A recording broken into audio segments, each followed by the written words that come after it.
Today on the Pro Church Tools Show, we'll be diving deep into a social media technique that's been doubling churches' engagement. But we should warn you, although this technique has been working for many churches, it has some critics. And so in this episode, we're going to respond to all the objections one by one.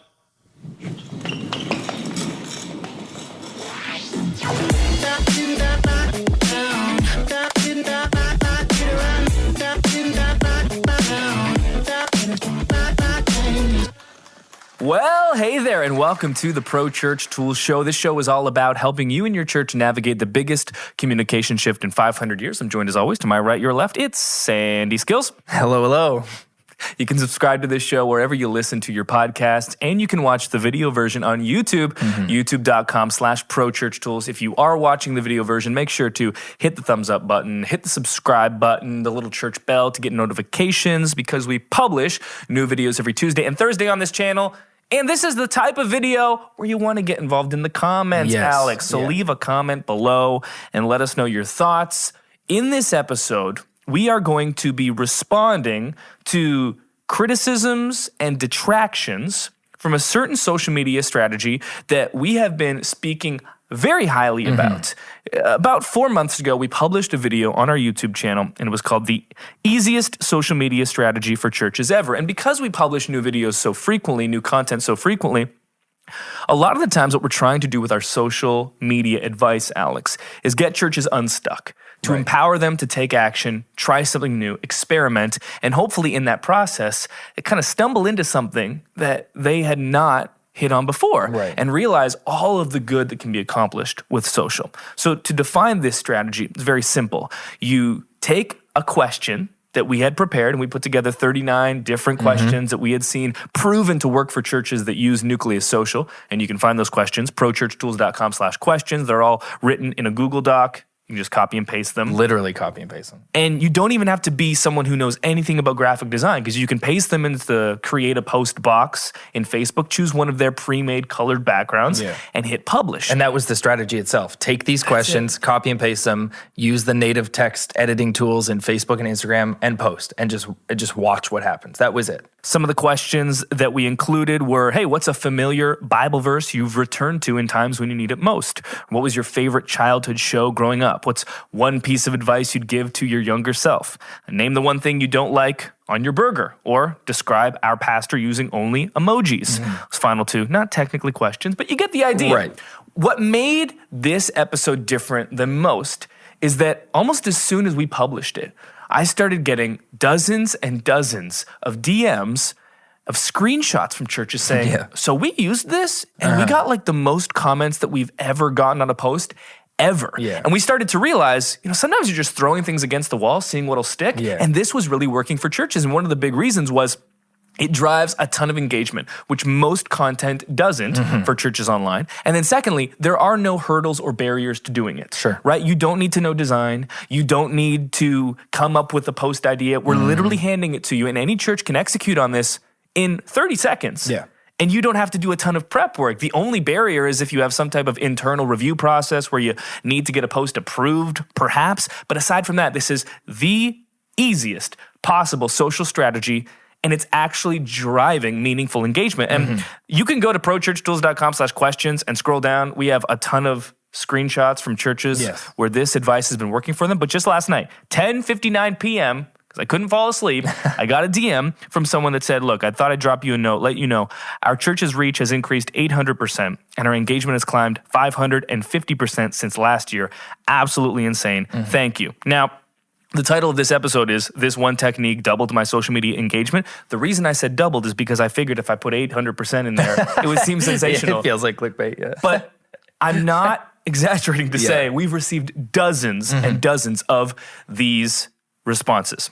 So what happens? Well, we started promoting this technique even more because we wanted people beyond Pro Church Nation to get a chance to use it because it's so easy and accessible. So we ran Facebook ads to it. We sent it out to our email list. We made a couple of more videos about it. We made this downloadable Google Doc that included 39 of the best questions. And as we began to talk about it more and it expanded its reach, what happened was we began to see some criticisms of this approach. There were some detractors that had certain objections that didn't care for. And so we wanted to take this episode and really do a deep dive into those objections. This episode, in my opinion, is incredibly important to understanding the depths of social media strategy and what we're trying to accomplish. It will probably not be the most exciting episode. No, I take that back. It's not one of those episodes where we're like, look at all these cool trends, which are really fun on the surface. Literally last week's episode.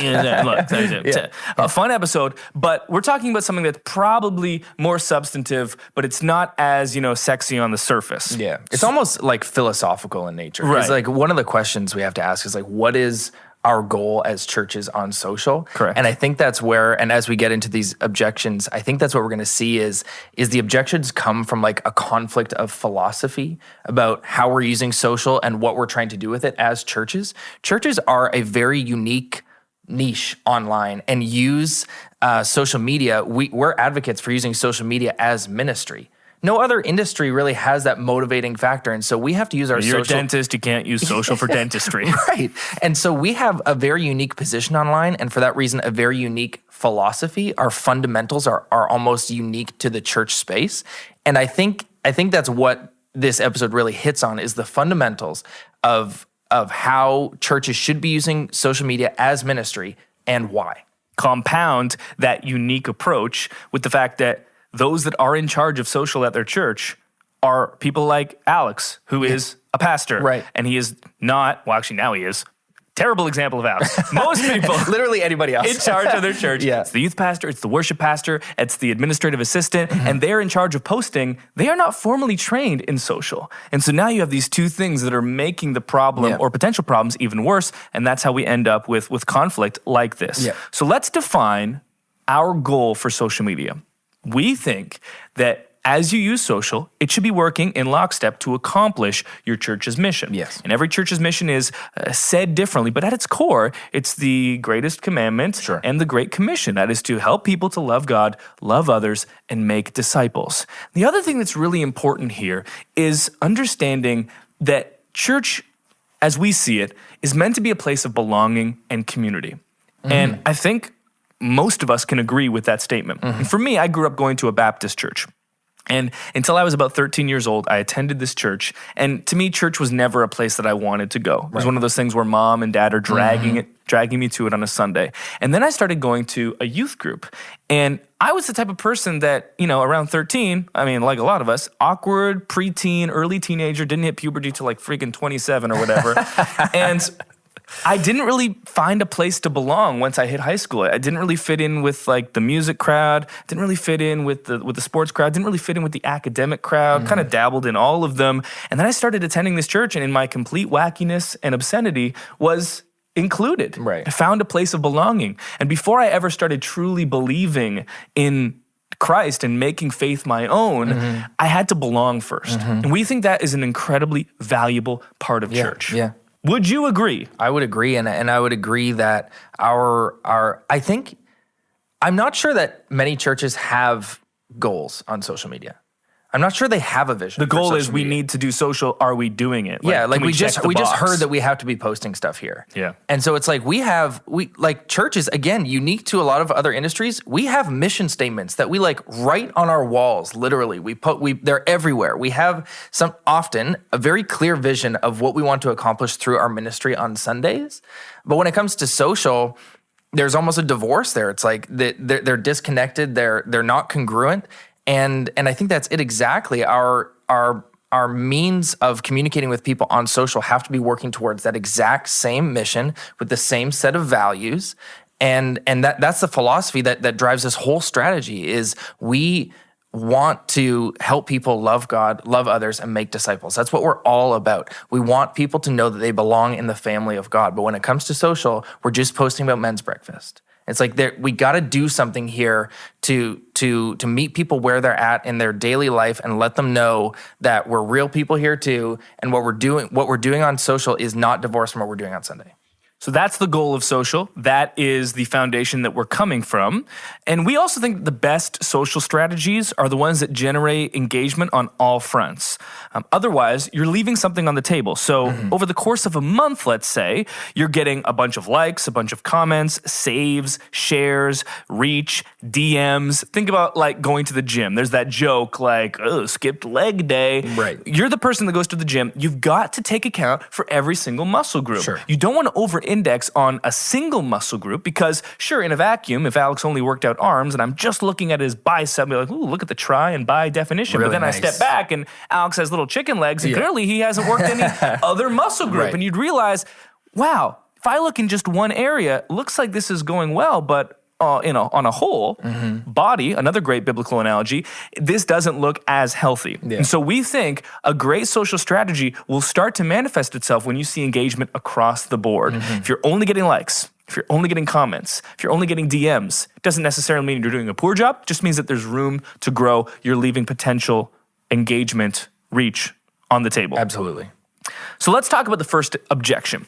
And every one of these objections, we are going to use real comments from real people. We're going to blur their names. We're not going to use any identifiable info, but we wanted to present them accurately, using their words and not misrepresent them in any way. So the first one, to summarize, is one that I've heard probably a couple dozen times. Simply put, these types of posts just don't work for our context. So this individual said, okay, I know that engagement posts have been the talk, all the rage, but has anyone else experienced not good results with them? I've been trying for a couple of months now to try and boost my engagement and they're just not working. I've used some of the 39 questions Brady suggests. It just isn't doing it for our audience. I'm curious, am I the only one here? So what I did was, again, this is not the first time I've seen this. Sure. I went to this church's page and I scrolled through their past 2 months worth of posts on Facebook. And there were 4 posts that stood out above the rest when it came to comments. 2 of them were birthday celebration posts for pastors at their church. Love that. As an aside, anytime your pastor is having a birthday, use that for social content. Oh, yeah. It is the ultimate cheat code. If you were a big enough church, I would recommend just post a new pastor's birthday every single day. And your social content for the year is done. Right. You've got 29 pastors. It's not a repeatable strategy, but when it happens, it's amazing. Yeah, people love that. So 2 of the 4 posts that had amazing interaction and engagement were those birthday posts. The other 2 were question posts. One of them was, what's the best pizza topping and what's the worst? And the second one was, what is the best Christmas song? So I responded to this individual and I said, okay, I went through all of your content. I know you're saying this isn't working for you, but it looks like some of the posts that are working best, by far, it's not close, are these question posts. But there was this one question that flopped, and that question was as followed, and they deleted it because it performed so poorly in their eyes. The question was, what's the best part of the big game? So this was, of course, alluding to the Super Bowl, and it didn't get too many responses. And this person was saying, see, these engagement posts aren't working. And this is a common misconception that you can just ask any question online and that it will garner this ton of engagement. But there are 2 massive strikes that I see with a question like this. Now, this question, I don't know who it came from. It's not one of ours because I wouldn't frame a question this way for 2 reasons. Number 1, it's an open-ended question. Right. When you have an open-ended question, it is almost certainly going to get less responses because the potential number of answers increases dramatically. And then secondly, this question lacks any type of tension. A great question post will have a little bit of tension underneath. Now, ideally, you don't want that tension to have any serious nature to it, right? Like, who are you voting for in the 2020 election? Yeah, Democrats or Republicans? A lot of tension. Probably not what you want on your too much tension. social page. A little too much. I would reword this question to be something like as follows. What are you more excited for? A, the big game, or B, the commercials? Totally. This has now limited the responses to just 2. Yeah, You can easier even for add me a to third. answer. You could say the halftime show if you want. And there is a little bit of tension in there because if you've ever been to a Super Bowl party, there's the group that loves football. Right. And then there's the group that's just there for the commercials. Absolutely. And the people that are just there for the commercials are always kind of like, oh yeah, I definitely care about football. You give them an opportunity here to be like, yeah, let's be honest, I only care about the commercials. Yeah. Same exact question, you tweak it a bit, you frame it differently, And now it's more likely to perform well. Yeah. And it's not that you can never ask an open-ended question, and it's not that you can never ask a question without tension.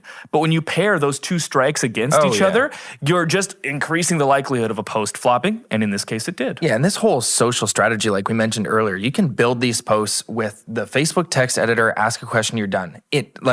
Inherently, it's a very simple strategy, but you have to be asking good questions. It's like, I think about my niece and nephews. I can ask them, hey, how was your day at school? How was your week at school? The answer is always going to be fine. Or I can ask them, hey, what was something that made you sad at school this week? I'm going to get like a substantive answer. So we have to be asking good questions to get meaningful answers. So it does take a little bit of effort. It doesn't take very much effort to design and create, but you do have to be answering thoughtful questions. So that's why we created that list of 39 examples, which are not the only 39 questions you can ask, but it's a great template for these are the type of questions you can ask. And I've seen plenty of people in Facebook groups saying, hey, I was inspired by this. These are the questions we're asking. And they've learned from those 39 examples, oh, this is the type of question I need to be asking on social. And we've done a video called the Irresistible Question Post Formula, where we walk through, okay, here are the indicators that a question post is great. And I can completely resonate with what you said about your nieces and nephews. Our daughter is in junior kindergarten, first year of school. And so she would come home and be like, Lil, did you have a good day at school? How was it? And so what we started asking were, okay, what was your high and what was your low today? Because those are a lot more clearly identifiable in her mind. And so she'd say, oh, my high was, when me and my friend were outside and we were playing this game. My low was when we had to have quiet time because it's hard for me to sit still because I'm Brady Shearer's daughter.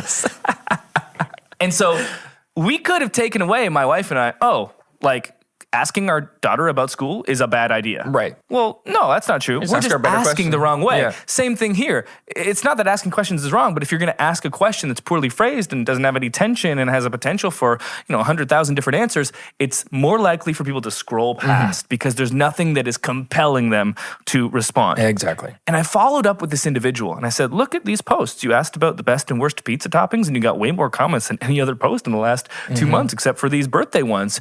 And what this individual eventually came to was they said this, I quote, I guess my hesitation is mixing in the fun questions. It seems a bit insider focused. I'm not sure why I see it that way, but the vision and ministry aspect of social media. And so when we got down to the root issue, these posts were working, but she had these philosophical hesitations internally, like maybe this isn't the right thing because when I look at a bigger church, they're not necessarily doing this sort of thing, which leads into the second objection.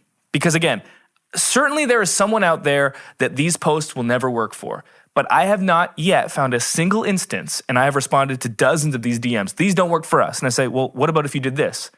And then it does work. Right. Or I say, well, what about this? It has this many comments. They're like, well, it got this many comments, but it is working. There's something else that's lying underneath. Right. And if you are having issues with this, please send me a DM. I'll do my best to look at the situation and figure out what may or may not be the underlying issue. Leads to the second objection, and that is this.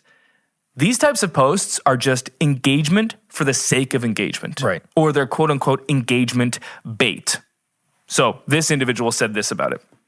I'll be honest. I don't get why churches post stuff like, what's your favorite food, etc. I haven't seen your other posts. I'm not saying you did this next thing, but I don't get why churches feel the need to come off as popular, as culturally relevant, when the reality is religion is counterculture nowadays. And it goes on. Seems to me churches are doing this sort of stuff. They're just trying to get engagement, to be liked, rather than focusing on the congregation's mission or spreading the gospel, building relationships. So I went to this church's Facebook page and I scrolled through what they were posting. And it took me about 10 seconds to find an event that they were promoting. And it was an event for snow tubing. Right. So I responded to this person. I said, I wanted to hear your perspective. You remarked that asking a question about a favorite food or on social feels like churches are stretching to be popular, culturally relevant. When I checked out your Facebook page and saw your church hosted a snow tubing event last month. To me, these two things seem pretty analogous. They're both done with the intention of having people in your congregation rub shoulders with one another, one online and one in person. Now, certainly in-person experiences are often more substantive than online experiences, but it seems like the same motivation is driving both of these efforts. Yes or no? And this person didn't get back to me, which is totally fair. They're not obligated to.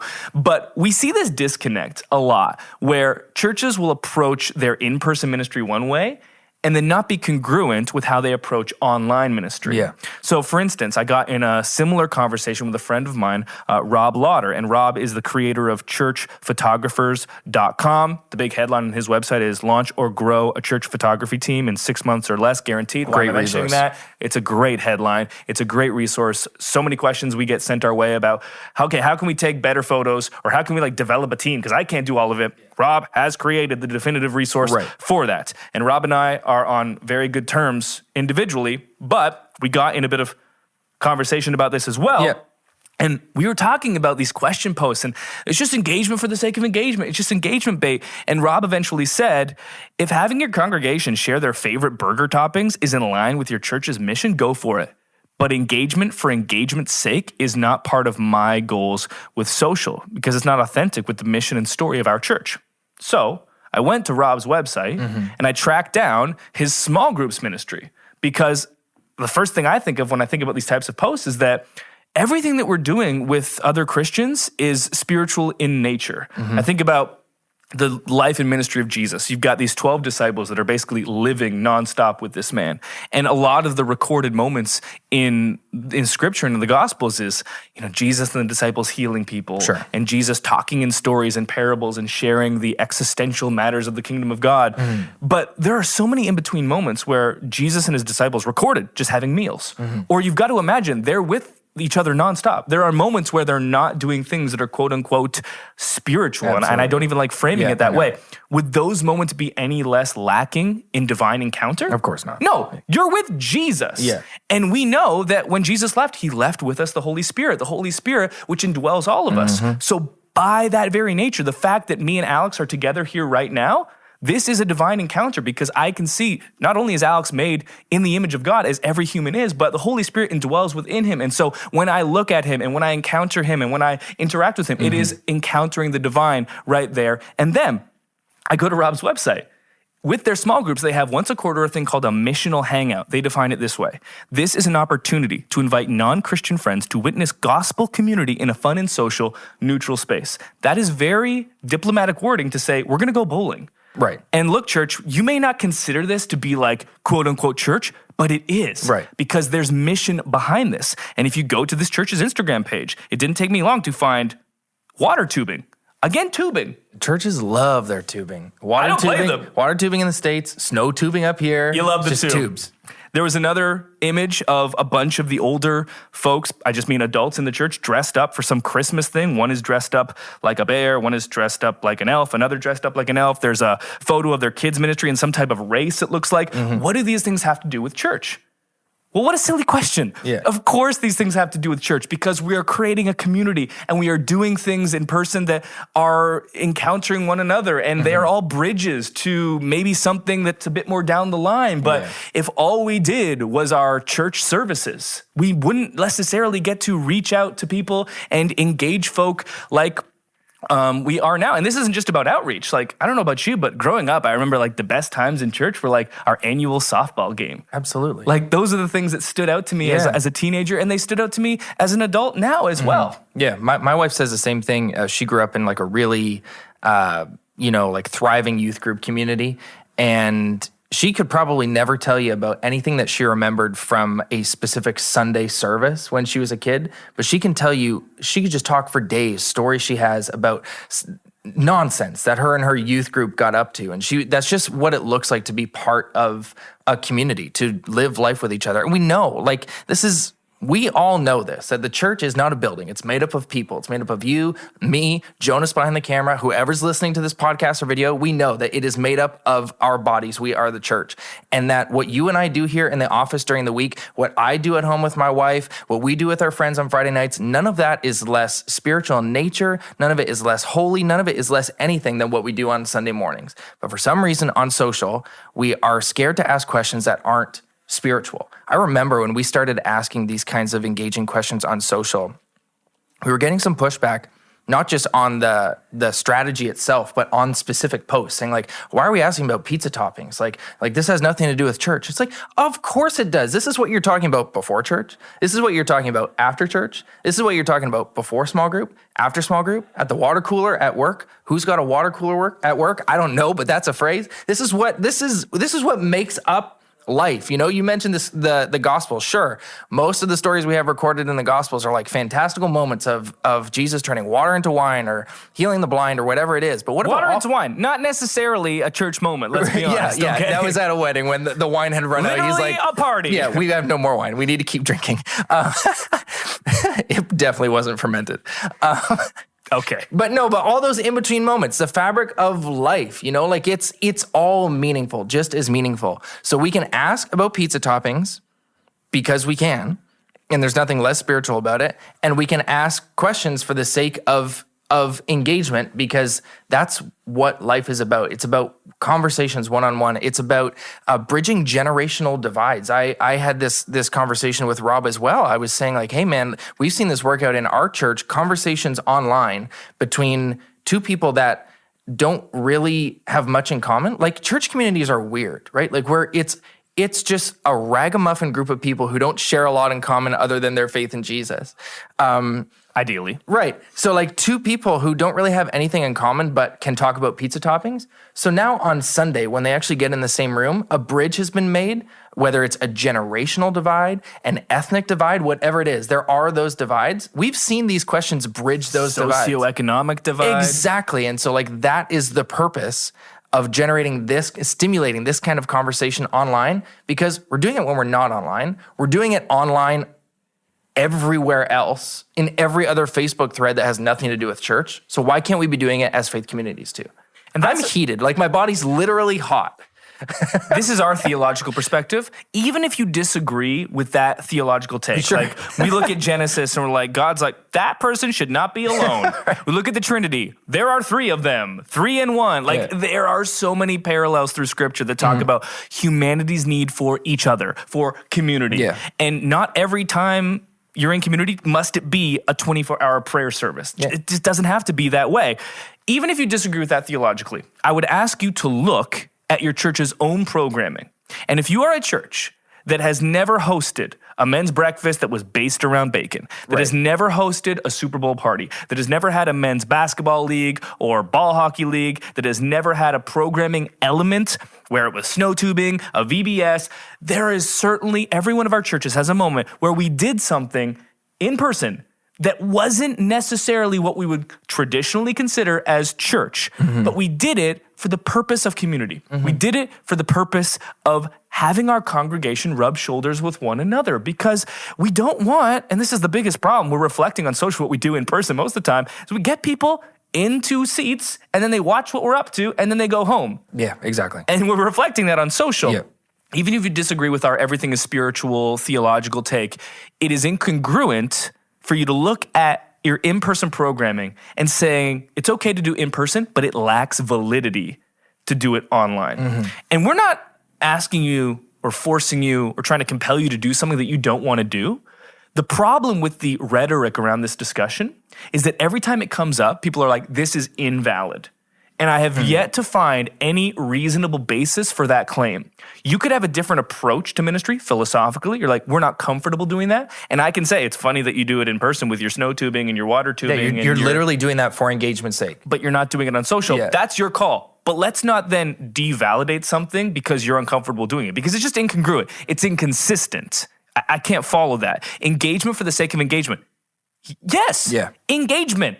Like community. Rubbing shoulders with each other. I may not ever strike up a conversation with Stacy because she's 20 years older than me. But when you post a true or false, cold pizza is trash, and I go, yes, it is. And Stacy goes, no, it's like better than the hot pizza. What's with the people who said, I wait until pizza gets cold to eat it? See, we would never have gotten that horrific insight lest we had posted that on social. And now the next time I see Stacy, and I do that normal thing that I do on a Sunday, and I go, hey, nice to see you, great, good morning, and shake her hand. How was your week? Good, I have the opportunity to be like, so the cold pizza thing, hey? Yeah. And that is now an entry point to something substantive. Hello. If all you're posting is your church parking folk with a photo, see you on Sunday, if all you're posting is those signboards that you got printed out that said, "Ooh, you look nice today on Sunday," and posting it, "We're saving a seat for you."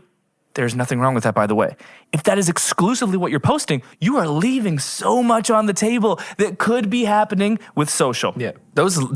And aside, those square signs that we see all over Instagram, those exist for promotion's sake. It's the only reason they exist. But you're posting them because that's unfortunately a lot of churches' value systems, their goals on social is to promote. So that's why you print out the signs, you put "see you tomorrow," and you have some millennial stand in the parking lot in the sunshine. You take a picture and post it. Why? For promotion's sake. And is social media a means for promotion? If it is for you, you're leaving a lot on the table. We think it's a means for ministry. And so we post for engagement's sake. You are right. And should promotion ever be a part of it? Oh, absolutely. Yeah. It definitely can. Don't let it be everything. Our entire thesis here is that you want to be doing as much as possible on social. Remember what we said at the beginning. A social strategy should be driving engagement on every single vertical. Yeah. Comments, private conversation, double taps, hover time, reach. All of these things should be happening. When they are happening, that is almost certainly a reflection of a holistic social strategy that's hitting everything. Think about, again, an analogy of how churches measure success and growth with attendance. And we always push back on that because we're like, there's so much more than attendance. But let's assume that attendance is the perfect indicator. Okay. It's like, we are not here on social to validate engagement for engagement's sake. You know how many people came to church last week? 200. What does that mean? They sat in a pew. It doesn't necessitate any type of spiritual growth or spiritual interaction whatsoever. But we use that because we say, you know what, if you came to church, there was an opportunity, there was a chance that you resonated with the message, left, and took action. There was a chance that you engaged with worship. There was a chance that you heard an announcement and took a next step to get involved. There's no certainty. But one of the best indicators we have of the opportunity for it to take place is attendance. And we elevate that above every other metric. And then we see people commenting, sharing their life story in responding to a question. We're like, that's just engagement for engagement's sake. So inconsistent. Objection number 3. This is too generic. So this individual said it this way. These posts are, the 39 question list is horrible. It's general, it's overused. You should post stuff that actually comes from your church, and then you'll see success. I responded this way. I wanted to know if you'd be willing to expound a bit more on what you don't like about these types of question posts. Granted, the questions themselves are pretty generic. For instance, the first question on our list of 39 is, what's a worship song that has helped you feel closer to God? The value in a post like this comes from the responses, though, not the question. Every response you get is unique to a specific person in your church and their individual journey with faith. So sure, the question itself is generic, but that's not the point. The point is the responses unique to your church and your congregation. I'd love to hear your thoughts. This person didn't get back to me as well. It's totally fine. So think about some of the questions that we've talked about so far. To reiterate, what's a familiar Bible verse you return to in times when you need it most? Or what was your favorite childhood show growing up? Or describe our pastor using only emojis. These posts and questions are very generic in nature. Sure. And they have been used by hundreds and hundreds of churches. In the same way, your church maybe has sang Oceans. Your church has maybe sang Wayfinder. Your church has maybe sang Wayfinder. Sorry. Is that what it's called? No, but I wish it was called Wayfinder. Oh, Wayfinder's from Star Wars. It's called Waymaker. He makes a way where there is no way. I don't know. Are we not singing about Kylo? That's an epic slip up. That's an all-timer.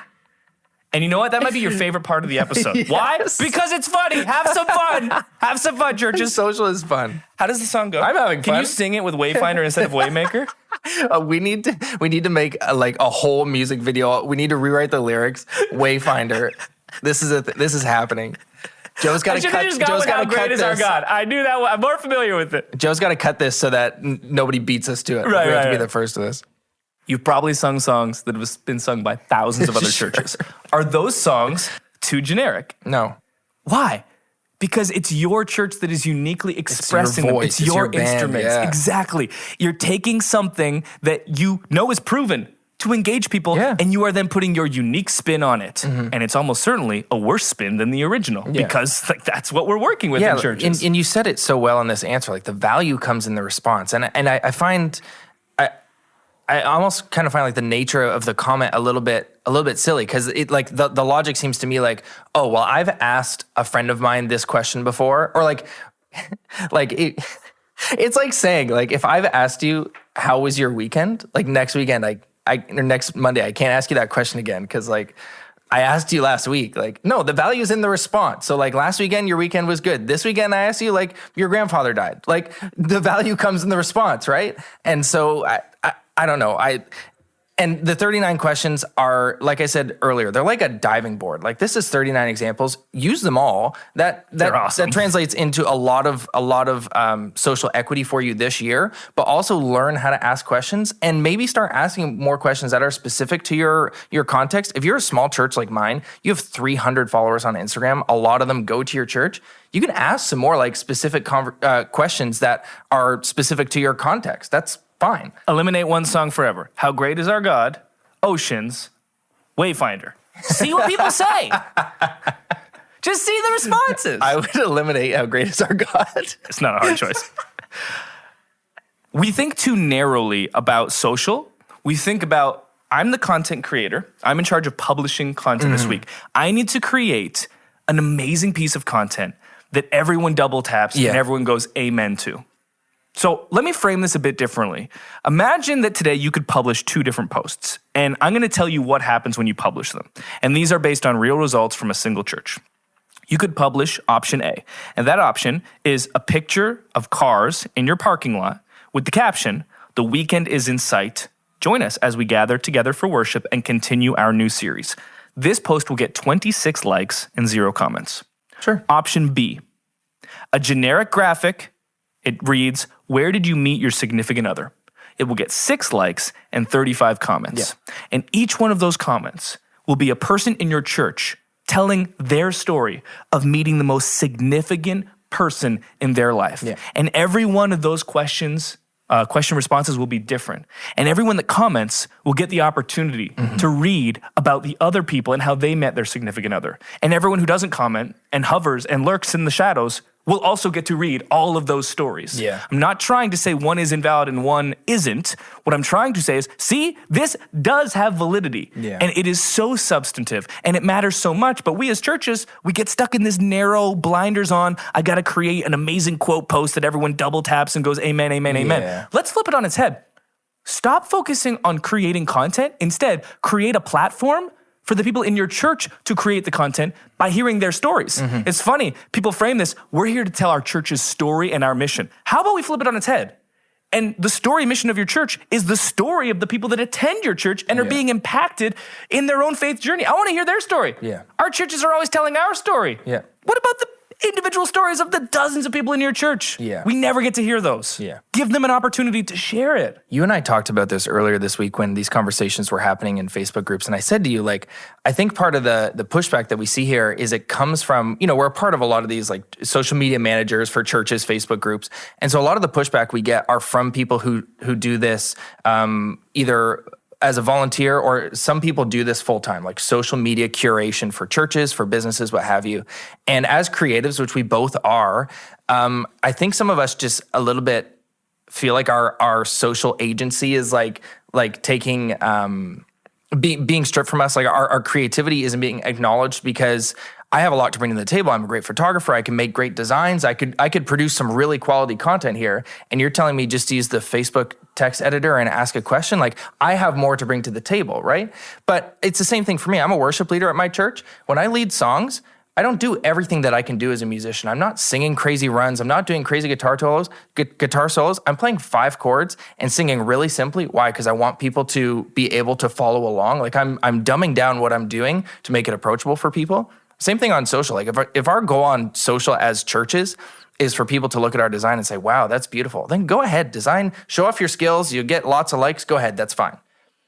But if your strategy on social is synonymous with your strategy as a church, you want everyone's voice to be represented, and you want to have meaningful community online, maybe like surrender a little bit of that, whatever it is as a creative that we all have that's like, I need to show off my skills right here, and just ask a question, simple background, post it, surrender that need to get those dopamine hits and those likes, and I mean, frame these posts in a way that inspire, like you said, content creation from the people in our community. Let them breathe life into these posts by the stories that they share. Well, it's similar to what we say to student ministries. Like, what should I be posting on TikTok? What should I be posting on YouTube? I don't know. Empower your students to do it for you. Give them a phone. They're the ones that are the experts. Yeah. And again, I know I've made this disclaimer 3 times, but I know it's necessary. We're not putting down the other approaches to social. Of course. We are only trying to defend the validity of this powerful and incredibly easy social media approach. Ideally, post a photo of you holding the sign and make it a little GIF so it wiggles a bit. It's like a little stop motion. And then post a question post. Don't fall for, don't get stuck in one lane and then just stick with one thing over and over again, because what'll happen is, again, you won't have that wide range of social engagement. You'll find it isolated to a single variable or a single metric. It'd be like if people at your church, you had all this attendance, but almost no one attended small groups. You probably would identify that as something that should be improved upon. And this leads into objection number 4. Yeah. We don't view our feed as a conversational platform. This is a direct quote, again, from Rob. Another disclaimer. I love Rob. Rob is a good person. Him and I, talked in a private thread after this, and we were like, we're totally on the same page with a number of things. And we disagree on a couple of things. That's okay. We can disagree on things. Doesn't mean that we're hating on each other. Sure. One of the things I like the most about Rob, and have for years, and he has been publicly critical of the work that I've done in the past, is that he's been like, this is what I believe. This is what I think. A lot of the times in the church, we go, well, it depends. I could see it both ways. Yeah. It's like that passivity must make you feel good, but it's not necessarily helpful. Yeah. This comes up all the time when people are like, with social, you should do what's best for your audience. Well, the person in charge of social is the administrative assistant, and she does not understand it very well. She doesn't know what's How is best. she going to make a data measurement and then informed decisions when she doesn't even know what to post on day 1? Yeah. Like, that is too far down the line. It's going to take a little while to get there. So in a conversation with Rob, at one point, I was trying to talk about the validity of a type of post that would get 35 comments of people in your church talking about how they met their significant others. And that came from a very small church in that instance. Rob's church, influential church, with a nationally recognized pastor. On Instagram, they have 14,000 followers. Rob said, we do not view our feed as a conversational platform. What they're trying to do is they're trying to drive clicks. Watch the sermon. They're trying to drive people to the website, to look at the content, right? Over the last 12 posts that this church has published on Instagram, they're averaging 2 comments per post. And every single one of those posts is promoting an in-person event. Every single one. Again, we think a healthy social strategy will be driving engagement across every vertical.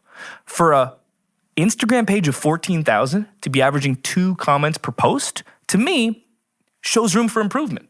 Doesn't mean that they're doing everything wrong, but it shows, we're not getting any engagement here, which would make sense because Rob has stated, we do not want to get comments. It is not our goal. And to me, this is symptomatic of a problem that I call the visible 1%. We've said it a couple of times. You're in church, you're working on social. You don't know what you're doing. Disclaimer, none of us know what we're doing on social. It is too young. We are still trying to figure it out, and it's evolving at a rapid pace. So what do you do if you don't know what to do on social? You listen to what I say. Or you look to Elevation and you see what they're doing. You look to Zoe and to VU Church and to Transformation Church. And sometimes copying what they're doing makes sense. But sometimes it really doesn't make sense. And if you don't have the tools, experience to make the decision and to feel through this would work and this wouldn't, you can just end up blindly copying, which is a recipe for something like this. Again, Rob's church, influential. Let's say it's totally okay for them to pull the Stephen Furtick model where we're just going to show our pastor's content because we've got tens of thousands of followers and we're not really here to get into engagement. All we're here to do is to get you to see our content because we are that globally influential. Cool. That's basically the celebrity approach to social. Nothing wrong with that. If you're Kylie, you're not exactly trying to get engagement in the comments. You're just trying to say, this is a picture of my face or other things. And it's a lifestyle brand, right? That's what we're doing with celebrity churches and celebrity pastors. But what we all do is we copy these churches. And if you're a church of 100 like Alex's, if you're a church of 2,000 like mine in Canada, We do not have that same culture that's like celebrity person. Most of our churches, 99%, our biggest strength is our community. Our biggest strength is not our celebrity influential pastor. And so if we take the social strategies of a church that are just posting their sermon quotes and their sermon excerpts, and we never engage our congregation, again, we are missing out on something that can be so, so powerful. This person said, I said it earlier, this list is horrible, it's so general and overused. I went to this church's Facebook page. They're a church of a couple hundred from what I can tell from their live stream videos. And every single post that they've published over the last 2 months on their Facebook is related to their in-person events.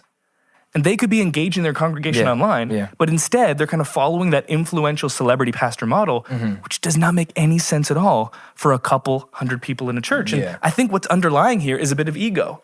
And we talk about this with live streaming. We talk about this with church apps. There are so many things that underneath, and it's okay, we all have this. We just want to be that famous person. We just want to be that influential church. And we don't really know what we're doing, and so we copy what those influential churches are doing.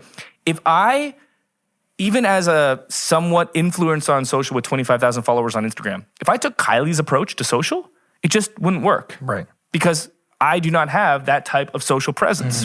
So I pastor a church of 100 people, 300 followers on Instagram. And at that size, the engagement that we get is completely manageable by me. So I manage all the DMs, the Facebook messages, and I can pastor people online that the bandwidth does not exceed what I have. Now, on the other end of that spectrum, you see Elevation Church. So a church of 1.2 million followers on Instagram, not that many people who attend. And that's you can see that Elevation has kind of transcended into that celebrity church area. I don't know how many people go to Elevation. Let's say extremely liberally, 100,000? 50,000. Oh, okay, sure. I was going to say 100,000. Sure, 100,000 across every campus, let's say in a year. Right. So, but 1.2 million followers. So that's why when you go to Elevation Church, you just see sermon snippets because with 1.2 million followers, they know that, 90% of these people do not belong to our church. And nobody has the bandwidth to pastor that many people online through Instagram. So we're not going to look for engagement. We're just going to post sermon clips. What I find fascinating is the churches in between. Maybe a church your size, maybe a church Rob's size, where considerably larger than mine.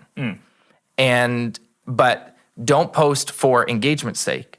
But here's the thing. When churches grow to a few hundred, then to a few thousand, what happens?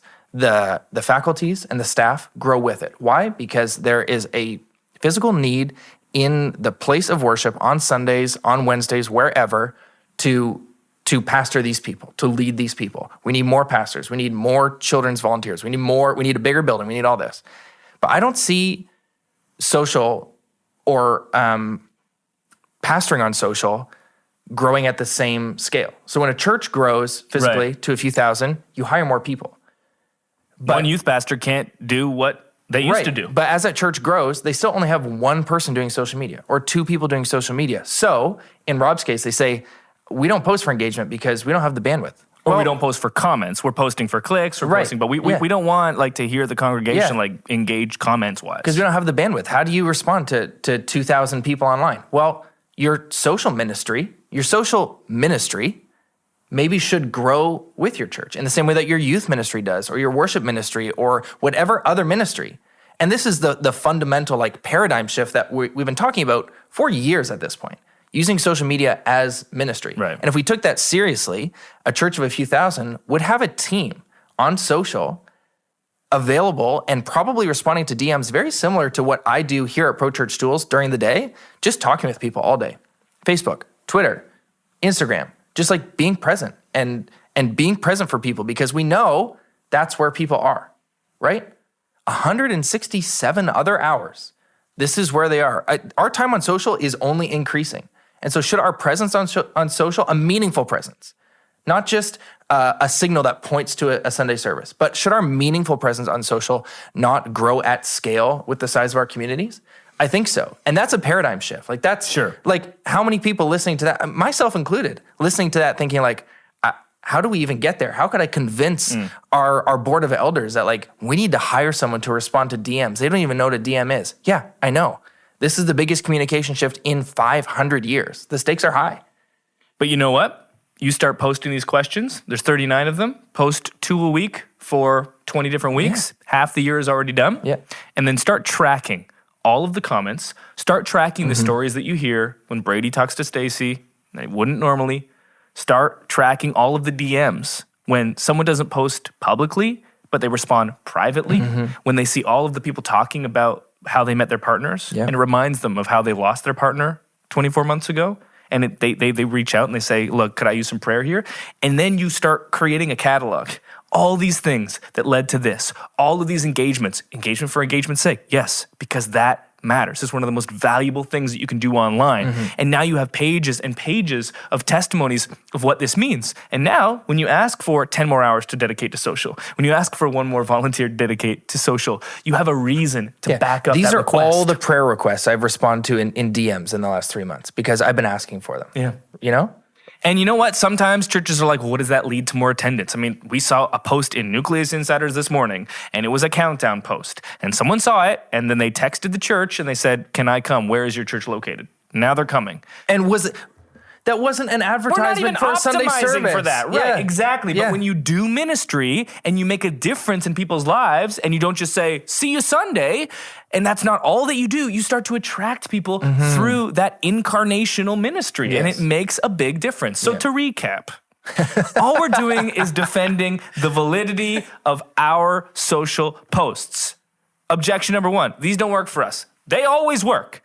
Is there a church in the world where this wouldn't work for? Yes. But with the dozens of individual instances I have investigated, every time I have found them to be working. Yeah. Maybe there's an underlying objection beyond that, which could be objection number 2. It's just engagement for engagement's sake. This is just engagement bait. Well, first, look at your church's programming. Have you ever done anything for the sake of reaching the community? Have you ever done anything for the sake of having your congregation rub shoulders with each other when they wouldn't otherwise in a service? Yes. Why can't we take that same approach to social? Let's not denigrate it and call it engagement bait and give it a nasty name and put it down when we're doing that with our in-person programming. Be congruent. Be consistent. Maybe it's objection 3. It's too generic. Well, the purpose is not to show off your art necessarily all the time, and the purpose isn't to create something that's unique. The purpose is to give your congregation a platform to share their stories. We talk about we're trying to share our church's story on social. What does that mean? Well, one of the things it can mean is inviting testimonies from your church to be shared publicly. We do that in service, right? We do that. Why can't we do that on social? And then finally, we don't view our feed as a conversational platform. If that's what you're going for, again, philosophically, you can go for it. Don't denigrate this approach and say it isn't valid because that doesn't make any sense. But if that's your approach, go for it. I would say that a holistic social strategy should be driving engagement on every vertical. We do this with our own social platforms. We're experimenting with new types of posts all the time. I would caution you, don't say, you know what, our culture just doesn't respond to these types of things. Every time I think that our audience responds, social is evolving so quickly. People are behaving on social differently every single month. The algorithm is showing me different content all the time because my behavior is being shaped by the algorithm and I'm pushing back and trying to shape it myself. And then TikTok drops and suddenly there's this new content format that we need to deal with. Audio memes? What does that even mean? I got to figure it out. And so don't get stuck in this trap of, well, our audience doesn't like that stuff. Really? 200 people in your church? No one wants to tell you about their favorite worship song? Yeah. I don't believe that. Yeah. I can't believe that. So, well, if you want the 39 questions, if you want to take a peek, this was all just a big promo. Gotcha.